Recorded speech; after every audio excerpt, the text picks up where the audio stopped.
네, 사회에 존재하는 다양한 이슈에 대해서 가감없이 우리 생각을 표현하는 시간입니다. 김선영의 세상의 모든 리뷰, 김선영 문화평론가와 함께합니다. 어서 오세요. 안녕하세요. 오랜만에 국내 극장가 얘기를 좀 해보려고 합니다. 네. 아유, 지난 한 해 극장가 완전히 진짜 막 너무 힘들었잖아요. 그렇죠. 거의 네. 뭐 초토화됐다고 초토화됐죠. 해도 예, 과언이 아니고. 그리고 올 초에 들어섰어도 지금 뭐 거리두기도 그렇고 5인 네. 이상 집합금지도 그렇고 그렇습니다. 다 지금 그런 상황인데 네. 지금 그 보니까 영화계가 조금 좀 변화가 좀 있긴 했었어요. 약간 좀 풀어준다는 발표는 좀 나왔잖아요. 네. 지금 거리두기는 연장을 연장을 했지만, 뭐 자석 간격은 조금 이렇게 그러니까 기존에 친한 사람들끼리 둘이 네. 가면은 같이 앉을 수 그렇습니다. 있게끔 네. 이렇게 좀 완화했는데 네. 지금 설 연휴 전이라서 네. 물론 설 연휴 대목은 중요하겠습니다만 그렇죠. 극장가가 조금 살아나고 있다면서요? 그러니까 작년에 정말 힘들었을 때는 예. 뭐 1일 평균 관객 수가 이제 10,000대일 때도 있었어요. 전체 다 해서. 네. 정말 처참한 거죠. 네.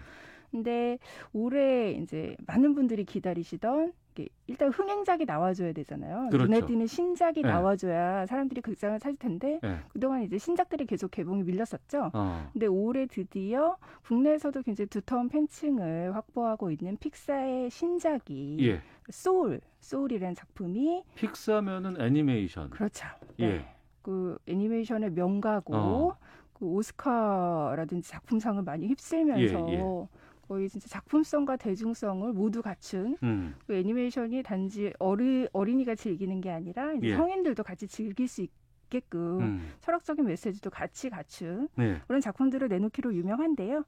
그 픽사가 이제 오랜만에 내놓은 신작이 소울이라는 작품이에요. 네. 근데 이 작품이 원래는 지난해 개봉을 하기로 했었는데 이게 코로나 상황 때문에 이걸 개봉을 미뤘군요. 맞습니다. 그래서 사실은 미국 네. 같은 경우에는 이게 디즈니가 가지고 있는 자체 플랫폼 디즈니 플러스에서 그냥 개봉을 했어요. 아, 그래? OTT에서? 네. 예, 그러니까 극장 개봉 못 잡고요. 그러니까 넷플릭스 같은 그런 디즈니 채널을 통해서 맞습니다. 네. 됐군요. 그러니까 앞으로 그 디즈니 플러스가 예. 자체적으로 가지고 있는 뭐 마블 시리즈라든지 콘텐츠가 엄청 많기 때문에 그렇죠. 굉장히 무서운 플랫폼이 될 건데 네. 거기에서 소울도 개봉을 그냥 해버렸어요, 공개를. 근데 이제 국내 같은 경우에는 그래도 이제 어느 정도 좀 개봉을 해도 되겠다라는 미국보다는 상황이 나으니까요. 네. 그런 판단하에 지난달 20일에 개봉을 했는데요. 예. 이 작품이 많은 사람들을 이제 극장으로 불러 모으면서 올해 첫 100만 관객 돌파 영화의 기록을 지금 앞두고 있습니다. 아, 그래요? 100만까지 네. 지금 벌써? 네, 어제까지 누적 관객 수가 97만 명이었거든요. 지금 개봉 3주 차인데 네. 이번 주 그러니까 뭐 내일이나 내일 모레 이 음. 정도는 이제 100만 관객이 돌파가 확실시 되고 있어요. 네. 디즈니 픽사의 애니메이션이라고 하면은 네. 기다렸고 또 아이들도 함께 볼 수 있고 네, 그런 상황이라면 100만 넘어갈 수 있을 것 같은데. 그렇죠. 근데 지금 보니까 네, 이건 좀 논란이 좀 있는 것 같은데 네. 좀 듣도 보도 못했어요. 네, 이게 우리말인가? 귀멸의 칼날. 네. 이건 뭐예요? 이거 제목만 봐도 일본 같은데요? 네, 그렇죠. 예. 일본 애니메이션 작품이 맞고요. 예. 이게 지금 국내에서는 이제 굉장히 좀 낯선 작품일 수가 있어요. 왜냐하면 이제 이게 어제자 국내 박스오피스에서 소울을 제치고 1위를 차지를 했거든요. 아, 지금 이 귀멸의 칼날이라는 일본 영화가 우리나라 네. 박스오피스 1위예요? 그렇습니다. 일본 애니메이션이 예. 우리나라에서 소울을 제치고 물론 소울이 이제 개봉 3주 차긴 하지만 예. 1위를 차지를 한 거죠. 근데 이 작품 같은 경우에는 이제 지금 일본에서 엄청난 흥행 기록을 경신하고 있는 작품이거든요. 네. 기존의 일본의 애니메이션 하면은 미야자키 하야오 감독이 지브리 스튜디오. 네. 예. 그러니까 역대 흥행 순위를 모든 실사 영화들을 포함해서 가장 높은 흥행 순위를 가지고 있었는데 네. 이 작품이 지난해 그 기록을 넘어섰어요. 무려 2,600만 관객 이상의 관객을 동원을 하면서 잠깐만요. 네. 작년에 코로나 상황이었잖아요. 그렇죠. 네. 그 상황에서 이 귀멸의 칼날이라는 일본 이것도 애니메이션인가요? 네, 애니메이션입니다. 애니메이션이 2천만을 넘게 네, 봤다고요? 2,600만 명을 돌파해서요. 어. 기존에 그 하야오가 가지고 있었던 센과 치히로의 행방불명 행방불명, 예. 기록을 넘어섰어요. 아, 그 정도예요? 네. 게다가 더 신기한 거는 센과 치히로 같은 경우에는 이제 극장을 바라보는 단독 영화잖아요. 단독 애니메이션이잖아요. 예. 근데 이 귀멸의 칼날은 이제 지금 극장에서 흥행 기록을 세우고 있는 작품이 기존 TV 애니메이션 시리즈의 극장판이에요. 그러니까 기존 TV 시리즈를 좀 알고 있어야 이야기가 좀 네. 이해가 가는 그러니까 기존 TV 시리즈의 좀 연장선상인 작품이거든요. 제가 그 말을 이해를 하고 있는지 보세요. 네. 이를테면 톰과 제리의 극장판. 아, 그렇습니다. 네. 톰과 제리는 기존 TV에서 많이 시리즈가 우리가 있죠. 보고 네. 있는데 그것에 극장에 걸 수 있게끔 그 캐릭터를 다 극장용으로, 알고 네. 있는 사람들이 볼 수 있는 그런 영화라는 그렇죠. 거죠? 그런데도 아. 그런 놀라운 흥행 기록을 세운 거예요. 아, 그래요? 네. 그래서 지금 일본에서도 그 흥행 기록을 가지고 이제 많은 분석들이 나오고 있는데 네. 아까도 말씀하셨듯이 이제 코로나 상황을 말씀을 하셨잖아요. 네. 그 상황이 굉장히 좀 큰 영향을 미쳤어요. 왜냐하면 코로나 때문에 실제로 많은 영화들이 극장을 잡지 못했고 이게 이제 일본에서도 이어진 상황인데 네. 대신 많은 분들이 이제 OTT를 전 세계 시청자들 OTT로 많이 몰렸잖아요. 예, 예. 근데 이 귀멸의 칼날 시리즈가 OTT에서 서비스가 되면서 엄청난 인기를 모은 작품이거든요. 그러니까 그 인기몰이를 했다는 건 TV 시리즈로 만들었던 그렇습니다. 네. 애니메이션. 네, 네. 그 작품이 원래 이제 TV 시리즈에서는 이게 약간 수위가 높은 액션물이거든요. 그래서 TV에서는 심야 시간대에 방영이 됐었는데 예. 이게 OTT로 서비스가 되면서 시간대에 구애 없이 그러니까 어린 시청자들도 다소 어린 시청자들도 이 애니메이션을 볼 수 있게 된 거죠. 네. 그래서 이 작품이 이제 그 코로나 상황으로 인해서 집안에 갇힌 그 대중들이 OTT 서비스를 통해서 이 작품을 접하게 되면서 엄청나게 인기가 높아졌어요. 그러면 네. 일본에서 그렇게 엄청난 흥행을 했다고 하니까 네. 뭐 그럴 수 있다고는 하지만 네. 이건 제가 좀 글쎄요. 이렇게 질문 드려도 되는지 모르겠지만 네. 요즘 그 일본과의 관계가 좀 그렇고 네. 그리고 이제 수출 규제라든가 이런 것에 반발해서 이제 일본산 불매 운동, 뭐 안가기 뭐 이런 거 많이 해왔잖아요. 그렇죠.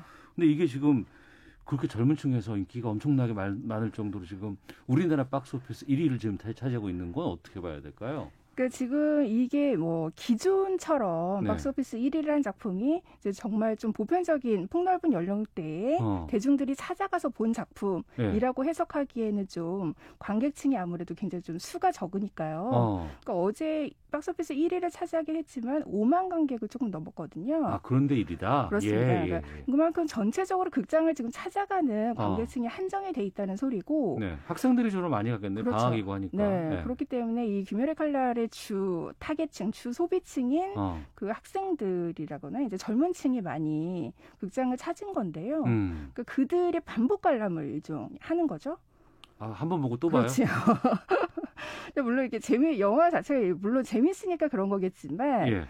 굉장히 좀 충성도가 높은 기존의 매니아층은 네, 작품의 소비 방식이 좀 달라요. 보통의 어떤 대중적인 소비 방식이랑 이제 이게 무한 회전문을 돈다고 하거든요. 반복 관람을 계속하고 N차 관람이라고도 표현을 하는데 그러면 네. 그 앞서 말씀하셨던 지브리 스튜디오의 그 미야자키 하야오 감독의 애니메이션은 뭐 일본이 만들었다고는 하지만 전 세계적으로 어떤 주는 메시지라든가 그렇죠. 이런 것들이 상당히 좀 뛰어나고 맞습니다. 그 안에 담겨 있는 것들이 분명히 뭐가 있었거든요. 네.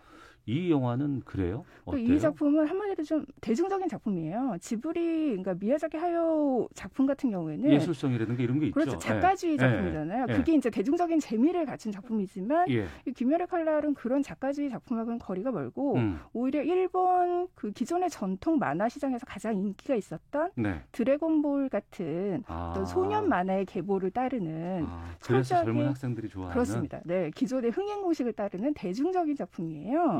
그런데다가 이제 이야기의 대부분 큰 비중을 차지하고 있는 액션에서 이제 좀 작화가 좋고 박진감 넘치는 연출이 돋보여서 그런 점 때문에 그 화려한 장면을 다시 즐기고 싶은 관객층이 계속해서 회전 관람을 하는 거죠. 그리고 이것들이 이제 최근에 원래 메가박스에서 단독 개봉을 했었는데요. 이게 지금 CGV랑 롯데로 확대 개봉이 되면서 그 영화관들이 또 갖고 있는 특별관들이 있잖아요. 뭐 4D, 4D관이라든지 뭐 아이맥스 예. 이런 특별한 영화관에서 다시 이 영화를 개봉을 하니까 거기에서 또 다른 형태로 영화를 보고 싶어 하는 관객들이 네. 또 다시 한번 관람을 하게 되는 거죠. 네. 이런 것들이 이제 흥행 기록으로 이어지고 있다고 할 수 있습니다. 그런가 하면 지난해 개봉 날짜를 그렇게 기다리고 했다 결국엔 못 잡고 네. 넷플릭스가 한 승리요는 어떻게 됐어요? 그러면? 네. 이게 이제 어저께 그 제작 발표회를 했고 예. 기자 간담회를 했었고 드디어 내일 보통 이제 넷플릭스의 좀 기대작들이 예. 금요일에 많이 공개가 되는데요. 예. 내일이 금요일이잖아요.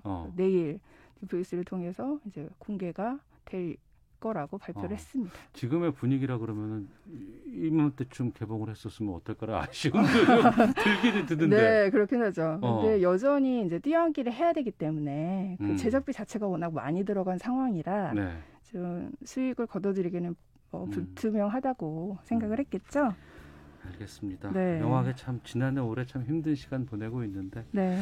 잘 극복해서 좀 정상화됐으면 좋겠다는 생각이 드네요. 네. 자, 지금까지 세상의 모든 리뷰 김선영 문화평론가와 함께했습니다. 오늘 재밌었습니다. 고맙습니다. 네, 감사합니다. 예, 오태훈의 시사본부 마치겠습니다. 내일 금요일에 뵙겠습니다. 안녕히 계십시오.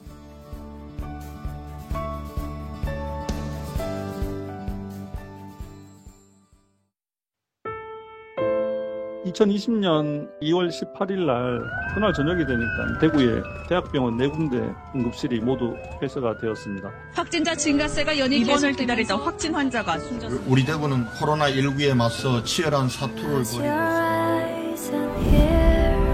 2021 KBS 연중기회 기억을 기록하다. 대구에 오기만 하면 바이러스에 감염되는 것처럼 생각해서 아무도 대구에 오지 않을 때 대구를 향하는 분들이 있었는데